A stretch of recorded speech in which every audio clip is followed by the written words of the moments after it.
Welcome, everyone, on behalf of Holocaust Museum LA.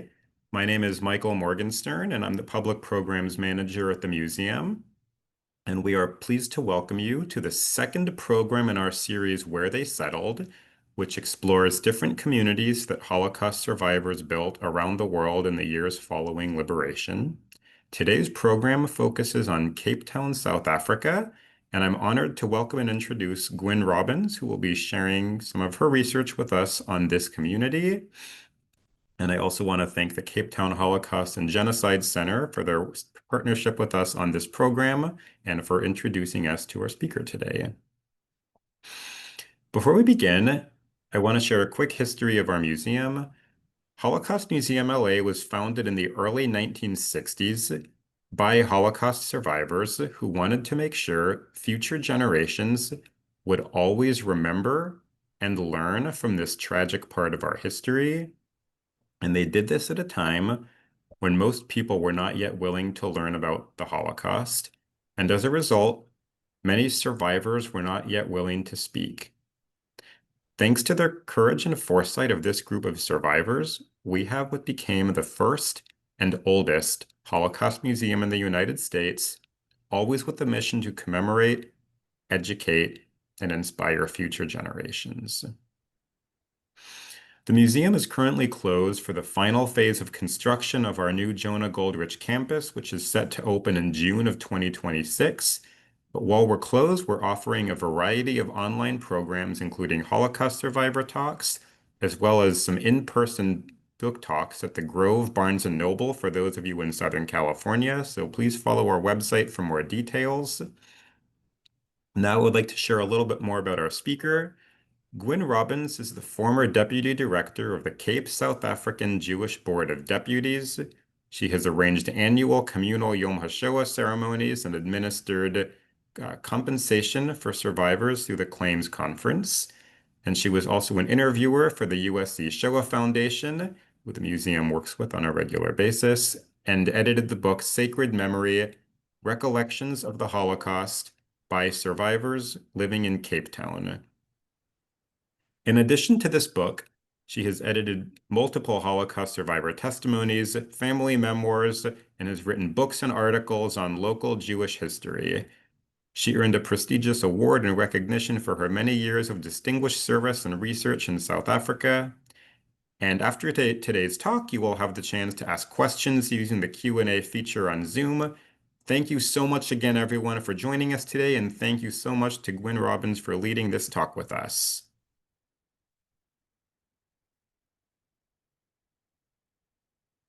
And you may begin. Thank you for inviting me to this talk, and I hope your museum will soon reopen as a spectacularly valuable resource and learning tool about the Holocaust. And I'm very, very impressed that it was the first Holocaust Center there, and it certainly predates our Holocaust Center by 30 years.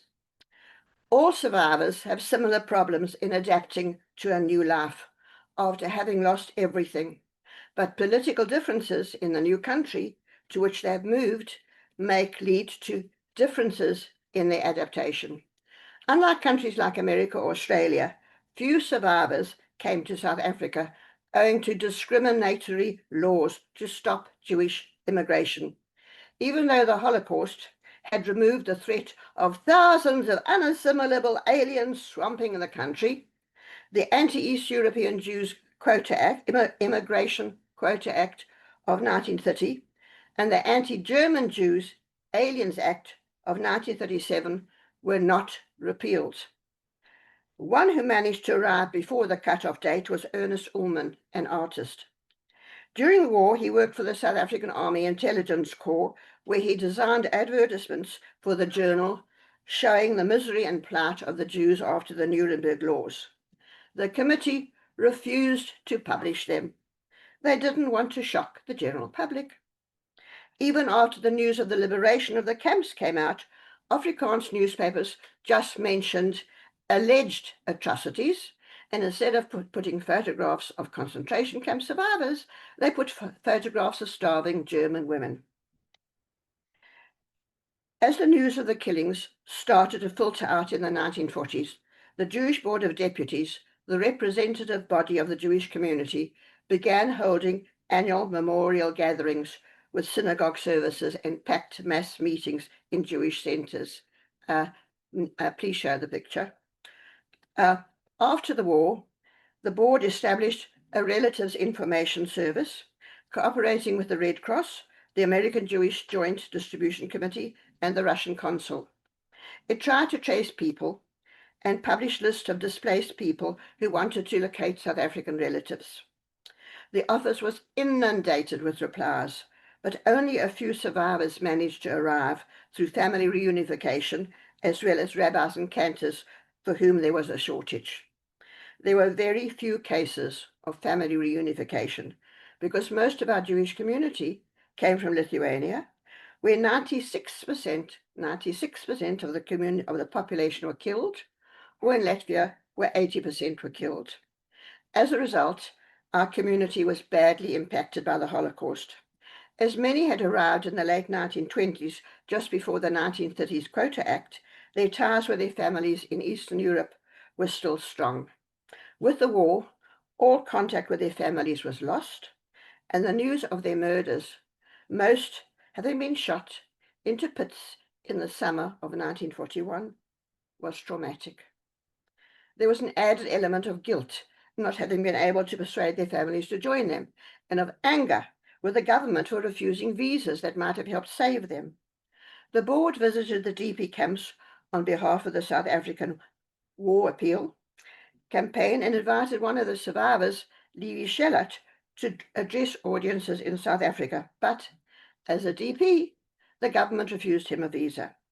On the 30th of January 1950, South African Jewry observed the International Day of Mourning for the Jewish victims of the Holocaust. Services were held in synagogues across the country with mass meetings, shuttered shops, and few dry eyes. The few survivors who arrived in South Africa after the war came with no English, no assets, few marketable qualifications or contacts, and often undiagnosed post-traumatic stress disorder. They were welcomed by a warm, supportive Jewish community whose communal organizations sprang into action, much the same, I'm sure, in Los Angeles. An employment agency set up by the Board of Deputies to help ex-servicemen stepped in, and the Jewish welfare organizations provided temporary accommodation, food, and money. The board established aid programs and a restitution office in 1946 to assist former Jewish residents of Nazi-occupied territories who have claims against the West German, not the East German government, which was Soviet, for restitution, compensation, or damages as a result of Nazi depredations. Two momentous things happened in May 1948. On the 14th, the State of Israel was established. The news was greeted ecstatically, both by the survivors, many of whom wanted to go there, but the British wouldn't let them, and by the strongly Zionist local Jews. 12 days later, on the 26th, the National Party came to power. That news was greeted with horror.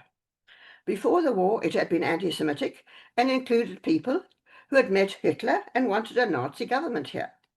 With the defeat of Nazi Germany, the annihilation of the Jews, and the establishment of the State of Israel, it abandoned its anti-Semitism. After all, Jews were no longer a threat, and more importantly, they were white. But a series of racist apartheid laws were instituted, many modeled on Nazi laws passed in the 1930s. But these were based not on faith, but on skin color. Germany had wanted to remove the Jewish minority from its economy and its country. The apartheid government could not remove the black majority, whose underpaid manual labor was needed for South Africa's economy. In April 1951, the Israeli Knesset declared the 27th of Nisan, Yom HaZikaron, the Shoah HaGevurah, the Day of Remembrance of the Holocaust and Heroism. In South Africa, it became an annual community event attended by thousands, with survivors playing an important role, lighting memorial candles, reciting poetry, or speaking. From its inception, the survivors decided that Rather than go home after the memorial service with their own pain, they would meet together in each other's homes. Later that year, survivor Levi Shalit was given a visa and addressed audiences throughout South Africa on his experiences to raise communal funds. Cape Town, next please, Cape Town is a popular place for summer holidays. It's on a peninsula with the warm Indian Ocean on the one side and the colder Atlantic Ocean on the other. People from all over South Africa, northern and southern Rhodesia, as it was then called, as far as the Congo, used to flock down. They flocked to the beaches of Muizenberg with its many kosher hotels and boarding houses. One crowded corner, nicknamed the Snake Pot, next slide please, attracted the young people, and many marriages, including that of my parents, resulted as Jews from all over could meet each other casually without the presence of parents or shotguns. In the summer of 1952, some Johannesburg survivors came too. An Auschwitz tattoo is clearly visible, while its owner in a bathing costume strolls along the beautiful Muizenberg beach. And Nachum Zolam, a Cape Town survivor, introduced him to them and offered to arrange for them to meet Cape Town survivors. Maybe they would recognize people from the camps. This was the beginning of the She'erith Hapletah, the Association of Jewish Holocaust Survivors. They advertised in the Jewish press for survivors to join them. Its aim was to promote social and cultural ties amongst the survivors, to involve them in the affairs of the community, to render assistance to members when required, and to participate in all aspects of historical research and testimony on the Holocaust. They would meet monthly in private homes. To survivors whose family had been killed, the She'erith Hapletah members became surrogate family. They felt at home with each other. Mourning and memory was something they shared when they were together in an environment of total understanding. They could celebrate together at Chagim and Shabbat meals in their old ways. A second-generation daughter told me, "Our family did not talk. Emotions were not allowed. My parents belonged to She'erith Hapletah and felt comfortable with fellow survivors who would come to tea, speak Yiddish, and roar with laughter at events that happened on the run in Russia. I loved to hear them laugh. I felt safe with them. They felt like family. In summer, we would go to Muizenberg to meet with holidaying survivors, and they all had stories to tell. For the survivors, it was a decade of new beginnings, of establishing of new lives, of starting new families. Professions were changed, businesses established, babies born.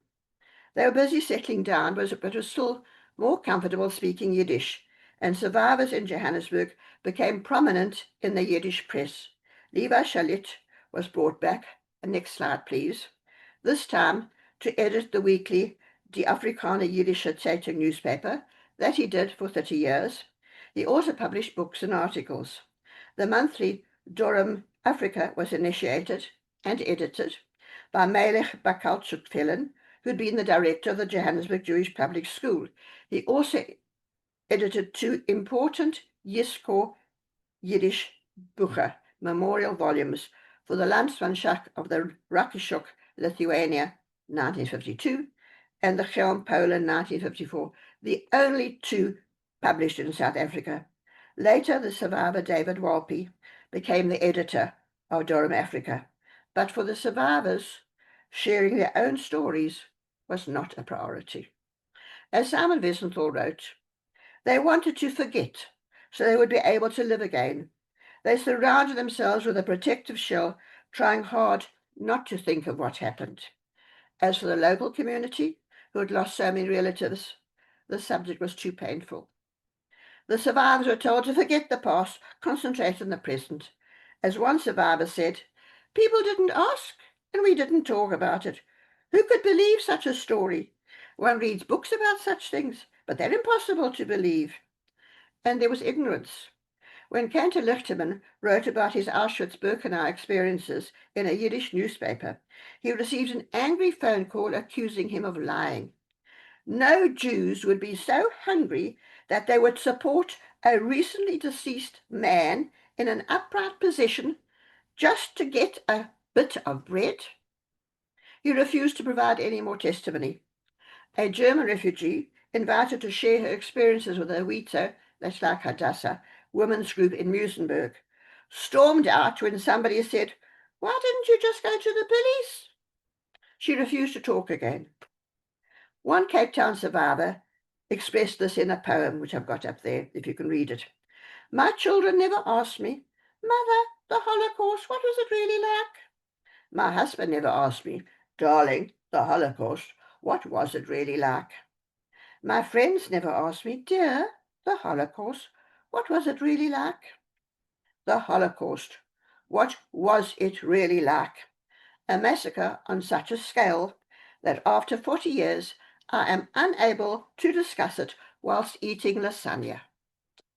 The Holocaust received some public attention when the American Army, as part of the Jewish Reconstruction Program of the Jewish Restitution Successor Organization, decided to distribute religious items looted by the Nazis to Jewish communities around the world.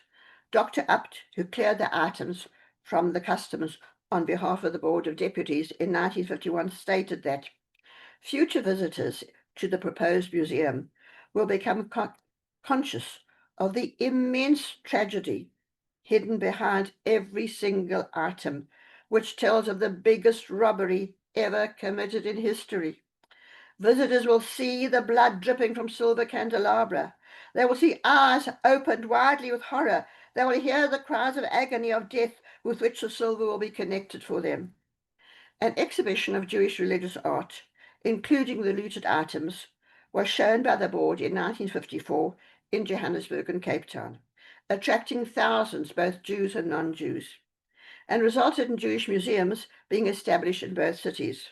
The Johannesburg board wanted to keep all the looted artifacts, but after considerable acrimonious correspondence dating from 1949, Cape Town and Durban eventually obtained a fair distribution.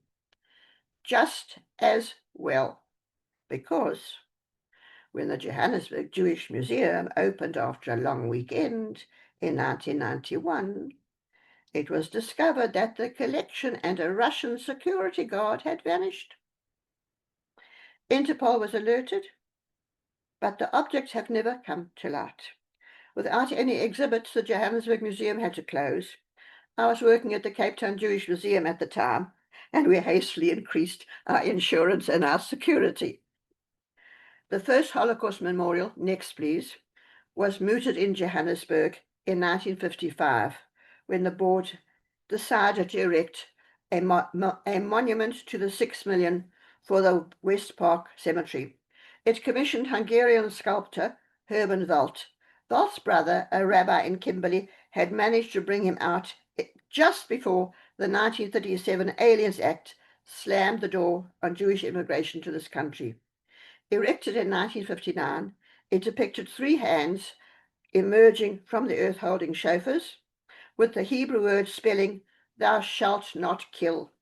And on the base of the memorial, in Hebrew, Yiddish, Afrikaans, and English are the words, "Thou shalt not forget." The Rand Daily Mail newspaper reported on the event. Hundreds wept when more than 4,000 Jews from all over the Rand attended the consecration. The reaction showed that the Holocaust was perceived as a tragedy, not only for the loss of European Jewry, but also for the South African Jewish community. By having Holocaust survivors play a significant part in the public proceedings, the organizers encouraged the turning of the private grief of the survivor into the public grief of the community. In the 1960s, next slide please, many survivors from Rhodes Island arrived in Cape Town. In 1944, the Germans had deported to Auschwitz 1,767 Jews from the islands of Rhodes and Kos in 3 cattle boats. Only 163 survived. Returning to Judenrein Rhodes Island, many decided to go to the Belgian Congo to join their families who had moved there in the 1930s.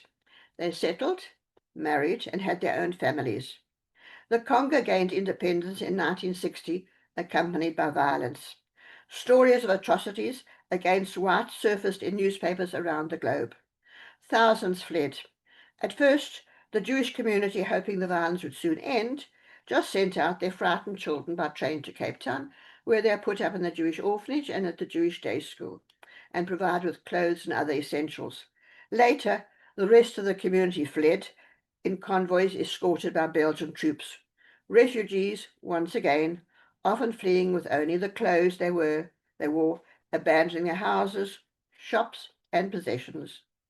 The Rhodesian Jewish Board of Deputies flew to northern Rhodesia to arrange assistance to Jewish refugees reaching there. The South African government sent representatives to neighbouring countries to assist and convince refugees to immigrate to South Africa. It is probable that the willingness of the apartheid government to help was because in its eyes this was an object lesson to the correctness of their policy, showing the dangers of black rule and one man, one vote. If it could happen in the Congo, it could happen in South Africa. Hence the need to continue its policy of oppression of the black majority and to welcome the fleeing white Congolese. Most refugees, however, preferred Belgium to apartheid South Africa, but the Rhodes Island Jews came to Cape Town, which they knew already from holidays to Muizenberg, and there was already a Rhodes Island community with its own Sephardi synagogue. They had lost everything when they were deported to Auschwitz. Next, please. Next, now they had to start their lives all over again, once more having lost everything. Soon there were more Rhodes Island Auschwitz survivors in Cape Town than anywhere else in the world. This is a memorial to them that was put up in the Cape Town Holocaust Center. Initially, there was little contact between these French and Ladino-speaking Sephardi survivors and the now English and Yiddish-speaking Ashkenazi survivors, even separate survivor support groups. The Ashkenazis felt superior. They believed that they had suffered more, as the Rhodes Islanders had only been deported in 1944. This despite only 10% of the Rhodes Island Jews having survived. After some years, when the Ashkenazi survivors realized that there were more Sephardi Auschwitz survivors than there were Ashkenazi survivors, common sense defeated prejudice, and the Sephardi and Ashkenazi survivors agreed to combine into one She'erith Hapletah with a Rhodes Island chairperson and an Ashkenazi vice chairperson. As a result, it grew in numbers. Although the media coverage of the 1961 Eichmann trial broke down the reluctance of the survivors to discuss the Holocaust, She'erith Hapletah was not very vibrant during the 60s and 70s, although contacts were established with the Israel Remembrance Authority, Yad Vashem, and the Claims Conference regarding compensation. Members of the Cape Town She'erith Hapletah would take part in the annual Yom HaShoah events, followed by a lunch in the Sephardi synagogue.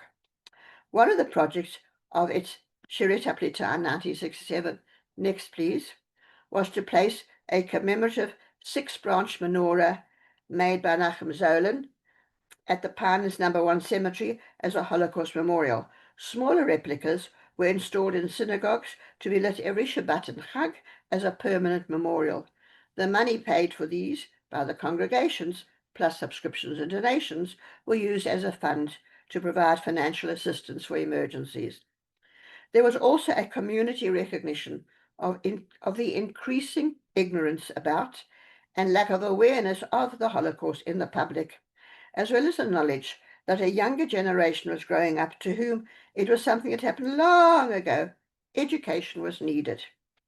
In Johannesburg, next picture please, German Jewish refugees had established their own synagogue, Etz Chaim, in 1937.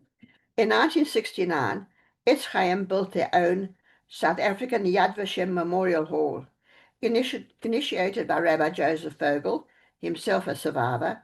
He had raised the funds and commissioned Ernest Ullman to decorate it. Ullman, whose father, a rabbi, had been killed in a pogrom, regarded it as a labor of love. His designs incorporated illuminated glass slabs, carved wood panels showing Jewish suffering, a cut-down tree trunk, an ark with 2 Torah scrolls rescued from the Holocaust, and a Yizkor book containing the names of the murdered family of South African Jews, including those of Joseph Rabbi Vogel. The South African National Yad Vashem Foundation opened the next year and was based at the synagogue.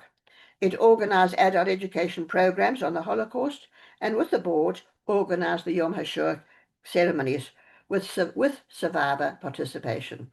At the same period, Cape Town's Jacob Gitton Library was involved in education, at first with the Holocaust Week, with sad music, lectures, films, and a book display.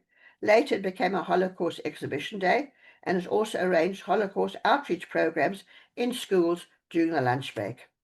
By the 1970s, the survivors, next picture please, had become integrated into their new homeland and community and were less isolated from what survivors were doing elsewhere.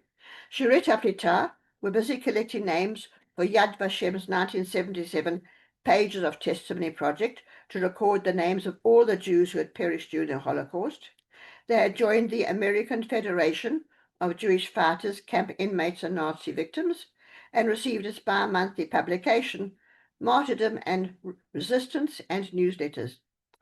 By the mid-1980s, the Holocaust was no longer a subject kept under wraps, and as the perpetrators, as well as the survivors, were aging, the subject was no longer so threatening to the outside world. As their children and grandchildren grew up, many wanted to know their family history from the safety of a comfortable space detached from the horrors. Survivors worldwide found that people were now willing to listen to the stories they needed to tell. Teams of Jewish students at South African universities embarked on the Student Holocaust Interviewing Project in 1983 to record testimonies from the survivors on cassettes. Do you remember these things? The problems with students is that they graduate and move on, and when some years later the survivors wanted to know what had happened to the transcripts they'd been promised, nobody remembered what had happened to them. They were only discovered earlier this year in the bowels of the archives at the University of Cape Town. The passing years have put a thin scab and a safe distance over the past. The Shoah was no longer the private pain of the survivors or an annual mourning ceremony by the Jewish community, but had moved into the realm of public interest, as shown by books and films. The destruction of the Jews was conducted and planned by non-Jews, and people wanted to understand how the previous generation could have perpetrated such deeds or have allowed it to happen.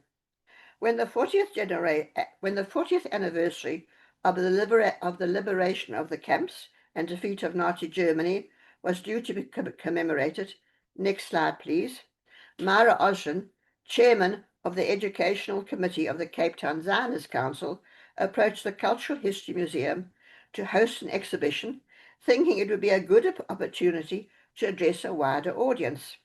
The director agreed, provided that it only focus on the liberation of Cape Town Jews. The She'erith Hapletah was approached, and a major exhibition was mounted from the 14th of April to 15th of May 1985, together with an accompanying series of lectures and workshops in cooperation with other major Jewish communal bodies and the Jewish Museum. This was the first time the Jewish community acknowledged the She'erith Hapletah as a group with stories to be told. Until then, it had been very low-key, and few people were aware of its existence. Its members were still insecure and reluctant to be identified as survivors, and they were named in the exhibition either by initials or with vague details like Leon of Sea Point. There is Leon of Sea Point. All of these were Rhodes Island survivors. The exhibition brochure stated that the display was envisaged as a personal statement and witnessed by those survivors who found refuge in Cape Town, and the memorabilia on exhibition were but a modest testament to the inhumanity of the Nazi genocidal program. The exhibition was a great success, and it represented to the survivors public recognition and an affirmation of self-worth. Cape Town and Johannesburg survivors attended the World Assembly of Survivors held in Israel to commemorate the 40th anniversary Our Miriam Lichterman attended, and she was impressed by an address by Simon Wiesenthal. He told them they were the last survivors and the last witnesses. They were all getting older and had to put their memories down on paper for the next generation.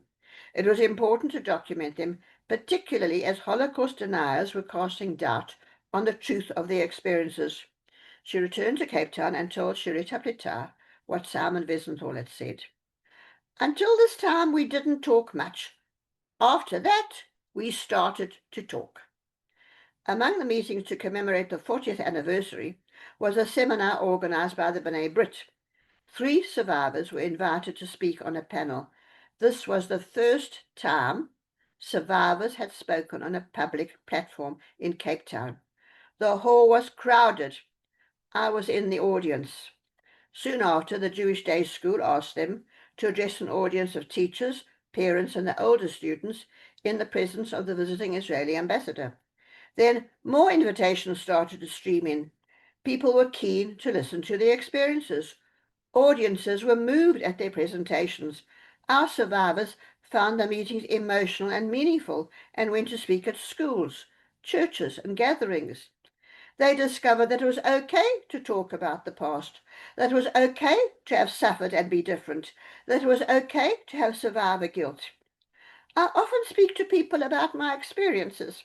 Some cry with me, some don't want to hear. If God made it a miracle which enabled me to survive, then I must give testimony. I must never forget, and I can never forgive.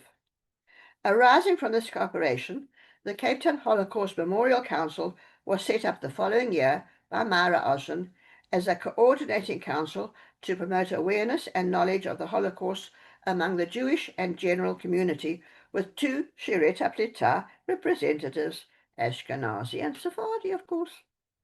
It organized regular public lectures, film screenings, commemorative events and exhibitions, and the council with the board was involved in arranging the Yom HaShoah commemorative events with Ladino and Yiddish and Hebrew sections. By this time, the Pineland Cemetery was full. Next picture, please. And a new cemetery was opened. Once again, the She'erith Hapletah arranged for a Holocaust memorial to be erected. This one was designed by architect Hillel Turok and was erected in 1990. The She'erith Hapletah used to meet and reminisce, and they said, "We now decided to put them in a book." An additional incentive was the news that the white supremacist Holocaust neo-Nazi Afrikaner resistance movement wanted to bring Holocaust denier David Irving to South Africa. The members were outraged, and in 1988, a plan of action was submitted to the Holocaust Memorial Council and the board. The book was finally published in 1995, next please, in time for the 50th anniversary of the liberation from the camps and the defeat of Nazi Germany, called In Sacred Memory, Recollections of the Holocaust by Survivors Living in Cape Town. It contained the stories of 50 Cape Town survivors. It was reprinted twice. I edited it, and I regard it as the most meaningful thing I have ever done. The survivors felt great pride in their story, in their book. I would visit, and there, on their coffee table, was their book with a bookmark at their story. It was the first time that many relatives learned what happened to them. One woman told me she had thought her aunt was just an impossible Lithuanian immigrant. She didn't know that her aunt and uncle had spent 2 years buried in a cellar under the fodder box for the cows and pigs. One Rhodes Island survivor asked to withdraw her contribution because her daughter didn't want people to know she'd been in Auschwitz. After much debate, she agreed for it to appear under the initials of her sister who had died in Auschwitz. When the book came out, her daughter approached me, having read her mother's story, and said, "I realize now that I didn't have to be ashamed of my mother." Ashamed? It is terrible what harm ignorance can create. She now felt pride in her mother, and the whole family dynamics changed. The shameful secret was now out in the open and wasn't shameful at all, but a sign of resilience. When subsequently I interviewed that survivor for Spielberg's Survivor of the Shoah Visual History Project, the daughter contacted me and asked if it could be filmed in her home, as her family wanted to be part of it. Another wrote in the book, I didn't tell my children about my experiences for a long time because I didn't want them to grow up with hatred. My children often asked why I had a number on my arm. I would tell them it was a telephone number. My daughter once came to me with a rag and soapy water.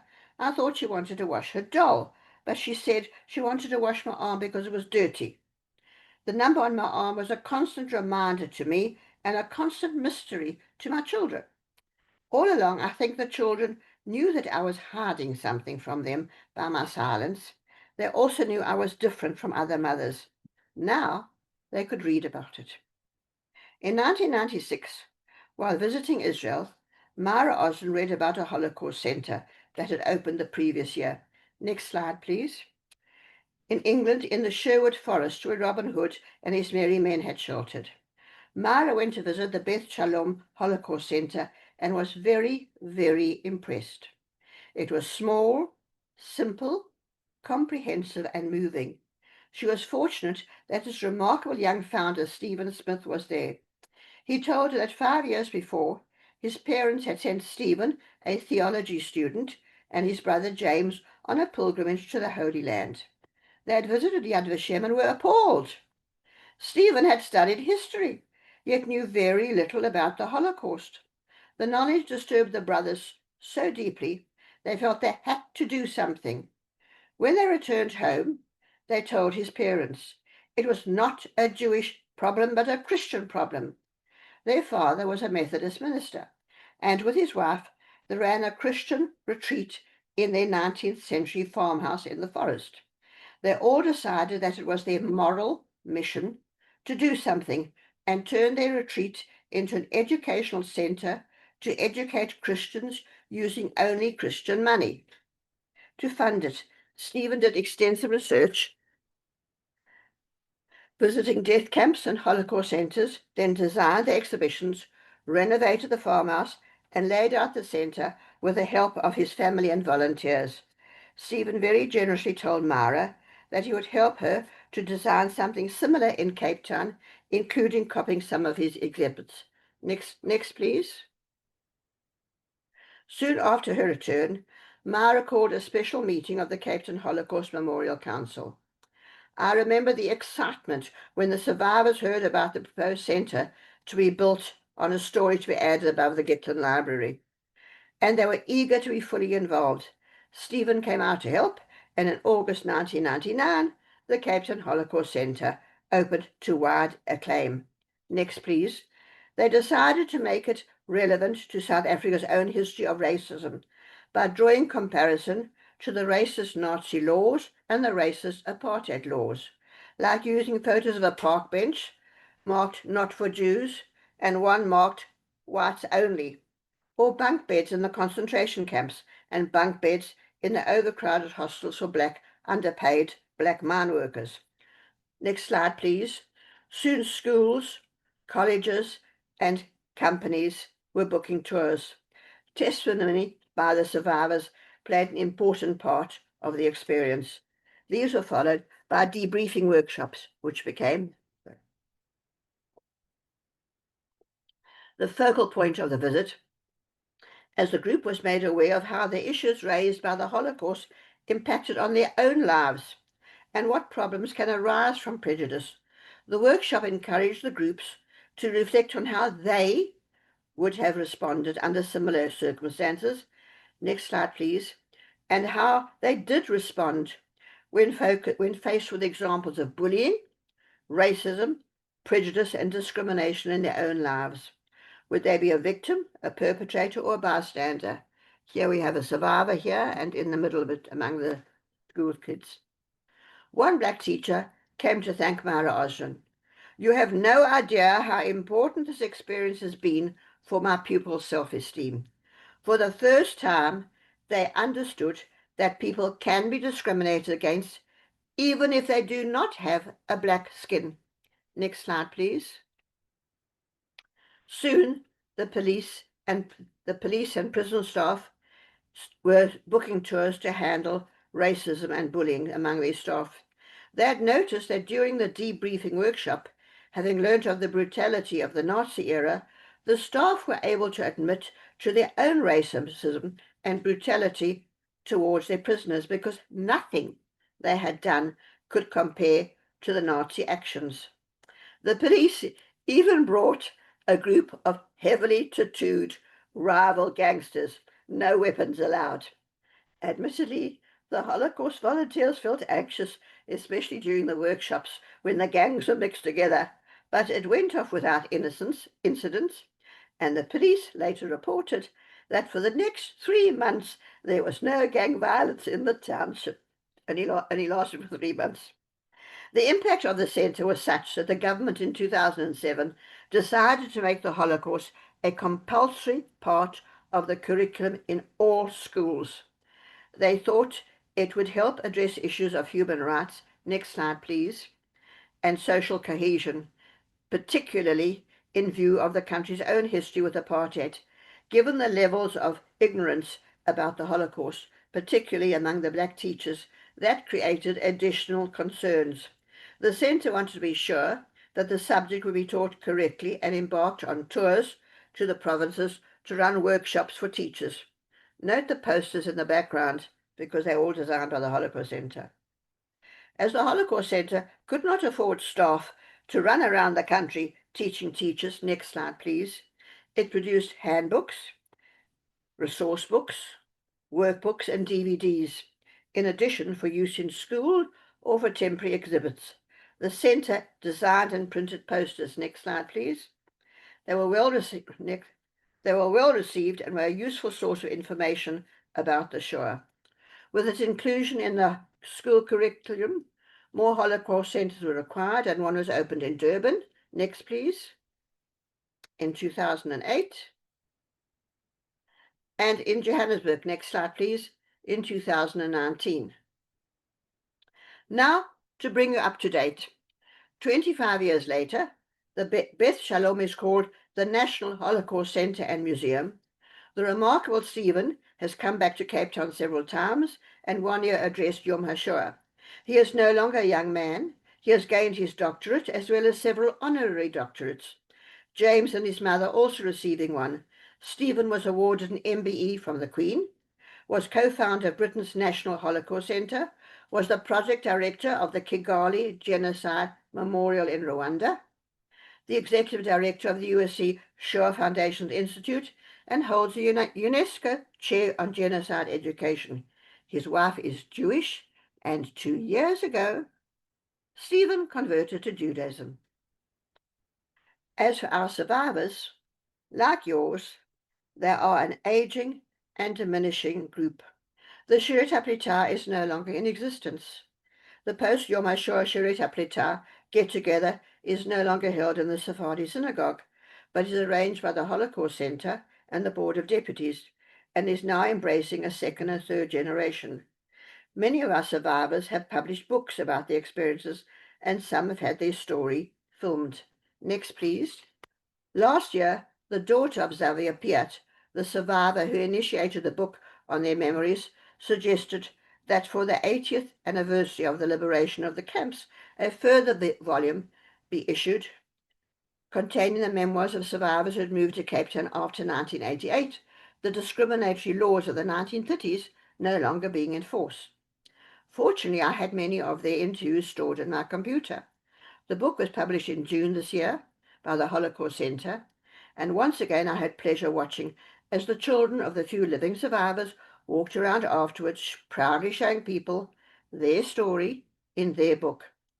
Editing the book made me realize how universal our survival experiences were, and although few in number, they had wide connections with Holocaust history.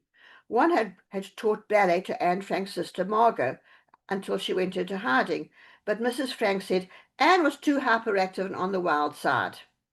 Another had obtained 20 protection letters from Raoul Wallenberg and had stolen the stamp so that he could forge copies. The house of another's grandfather, for Tiergartenstrasse, had been confiscated from the grandfather, who committed suicide, became the headquarters of the Nazi T4 euthanasia project, responsible for murdering 200,000 so-called useless eaters.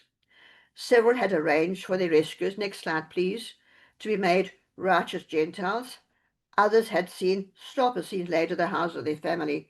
Here is Rael Wallenberg, here's her grandfather's house, here's a Stolperstein and a righteous Gentile middle of one of our survivors. The stories in this book came from 24 Cape Town survivors who had come from Belgium, Belarus, Bosnia, Czechoslovakia, Holland, Hungary, France, Germany, Poland, Romania, Rhodes Island, Russia, and Transnistria. The first volume had also included survivors from Austria, Lithuania, and Greece. Wherever they had lived, they had not been safe. In all of these countries, their families and friends had been hunted down and killed with industrial precision, caught in a ruthless administrative network designed for the bureaucratic slaughter of millions. That was genocide. The presence of survivors in Cape Town has had an indelible imprint on South Africa and has resulted in the erection of monuments and Holocaust centers, and especially in the Holocaust, becoming a compulsory part of the curriculum in all our schools, and a permanent reminder of what genocide really means, despite the ANC's denial for reasons of financial expedience. These pictures, next slide please, are from this year's Yom HaShoah ceremony. Our survivors are all very special people, as are yours in Los Angeles. Thank you for the opportunity to tell you about them. Thanks. Okay. Thank you so much for sharing with us. And we do have time for questions. So if anybody would like to ask a question, you can use the Q&A box on the screen. Thank you for showing the pictures. Of course, you're so welcome. Thank you. We'll just give everyone a minute or so to think of some questions.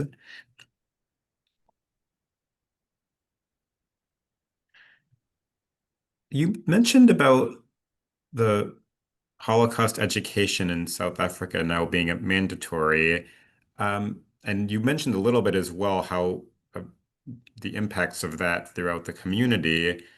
Is this something that Holocaust survivors uh, were were involved with? To what extent were the survivors in South Africa involved with this, and for how long had this been an initiative?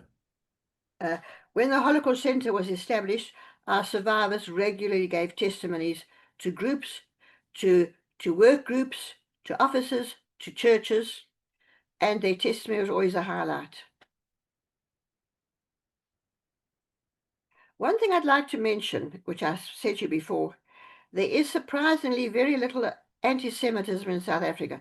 The Jewish Board of Deputies keeps records of anti-Semitism, and the rates here is much lower than it is in America, Canada, Australia, England, and other countries. Part of the reason is because of apartheid. Anti-Semitism was regarded as racism, and expressions of racism is frowned upon. You can be anti-Zionist, but you can't be anti-racist, anti-Zionist, anti-Semitic. As a result, we have very few attacks on Jews. We can walk the streets with a kippah or a Magen David around our neck. There aren't attacks. There's little graffiti. There aren't attacks on our schools or our centers. We guard them because we're not taking chances. But there's very little. Anti-Zionism is strong, but not anti-Semitism as such. And it has impacted on our lives as Jews, because you can be proudly Jewish.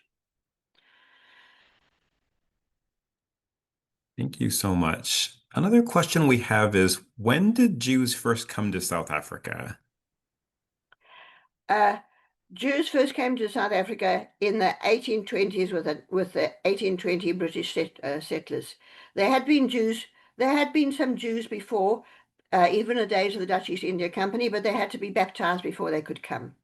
In 1804, freedom of religion was established, so Jews could come as Jews, but there were so few Jews then that most of them married out. There weren't enough Jewish women at the time, and when the Jews came with the British settlers in the 1820s, that's when the first Jewish community could be established. Our first synagogue was built in 1849. Before that met in a house. Thank you. So we've been here for a long time because. Thank you. And you mentioned about the Lithuanian background of many of the South African Jews. What is the current relationship between South Africa and Lithuania? To be tactless, Lithuania is a poor country, and we often have visitors from the town council of Vilna or from Lithuanian organizations, hoping that the rich Jewish descendants of Lithuania will be prepared to put money into them.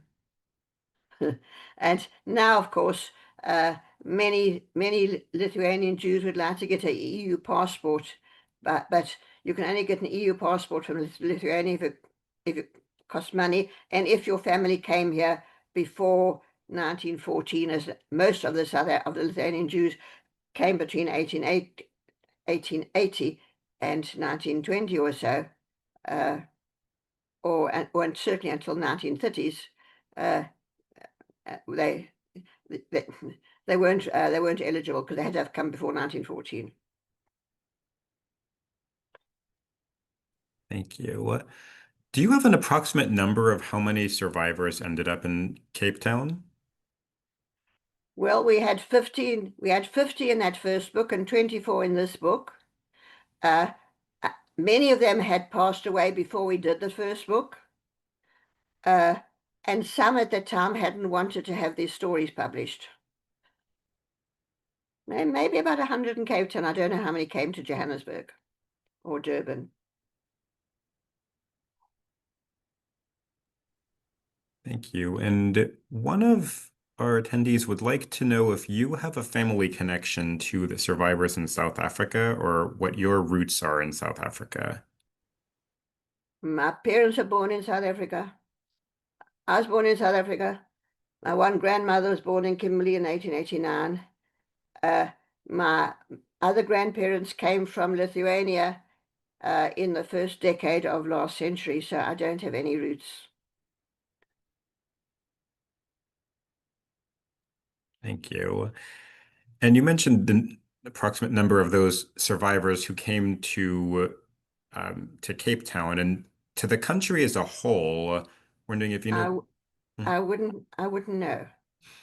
And do you know approximately what percentage of South African survivors were from the former Soviet Union countries such as Lithuania? Remember, South Africa regarded communism as the big no-no. They wouldn't allow people from the Soviet Union to come. They only came after the Soviet Union collapsed in 1989, which is the same time that apartheid government collapsed. We certainly got some Hungarian refugees after the Hungarian Revolution. And that is the reason why in this second book, I've got survivors from so many other countries. Our first book, most of them came from Holland, France, a couple from Lithuania who'd come early, a few from Greece, but we didn't have any from Eastern Europe, apart from a couple of Lithuanian and Polish ones who came either because they were rabbis or because they had family here. South Africa didn't want communists here. You. Since there was a large number of South African Jews who immigrated to Israel in the 1960s and 70s, do you know if there were many of the survivors were involved with that? South the Lithuanian Jews were very keen Zionists. Zionism came in their baggage from Eastern Europe. The South African Jews have always been very keenly Zionist. The survivors by that time were already settled here. It was very difficult to pick up your roots all over again. Many of them, included in the stories that I've given in our book, have mentioned they wanted to go to Israel, to Palestine, but they couldn't get in because of Britain. One of our survivors was on the Exodus, came to Israel and then subsequently married a South African women. But not many of them went. Some of them, their children went to Israel, and then when they're old, they moved to Israel to be with their children. But in the 1960s, they'd only been here for about 10, 15 years. They're too busy getting settled, didn't want to make a new move. But our Zionist organization, we always had many survivors, very, very keen members. Thank you. What are the most significant Jewish communities in South Africa today? The largest is Johannesburg, followed by Cape Town.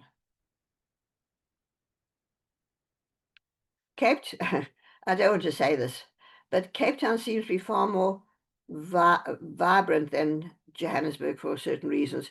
The Jewish Museum in Cape Town is still running. They've got now have a South African Jewish Museum in Cape Town. The only Jewish library in Africa is the Jacob Whitton Library here in Cape Town. We have a whole Jewish communal center here with a museum, the Holocaust Center, the library, a kosher restaurant, and a gift shop. Part of the reason is because the Johannesburg Jewish Center is so carefully secured that it's really awkward for people to go there. Whereas Cape Town one, the Garden Synagogue, which is the oldest synagogue here, is still functioning and is a whole communal center with all the Jewish organizations opposite. So it's easy access. And our museum, and what is called the Museum Mile, the center of Cape Town is around an avenue started by Jan van Riebeeck when he came in 1652. And inside that there is the National Art Gallery, the National Museum, the National Archives, the Slave Lodge, the Jewish Museum, and the Holocaust Museum, Holocaust Center. So visitors to South Africa come and do go on the Museum Mile. So we're far more vibrant. And because we're far more vibrant, we have lots of activities in the evening, lectures, talks, book talks, all sorts of things. Thank you. You mentioned earlier that Cape Town had a large Ladino-speaking community from Rhodes. What is the Ladino culture like now in Cape Town? Are there still Ladino papers or Ladino-speaking organizations? There is the Sephardi synagogue. For the first time, they no longer have a Ladino rabbi. The old timers still speak Ladino, but the children have gone to the Jewish day school and they're integrated. They're marrying among everybody else. They're part of the South African Jewish community. Over time, the distinctions have gone, but the Rhodes Island Jews still have got. They're proud of their cultural heritage. They have got different foods, and whenever there's a Jewish fete or something, the Sephardi shuls food is always, everybody rushes to it because they have different sort of food, lovely sweet things, and so it's kept alive. The younger people are proud of their inheritance, but the children, then they go to the Sephardi synagogue, but they're part of the community.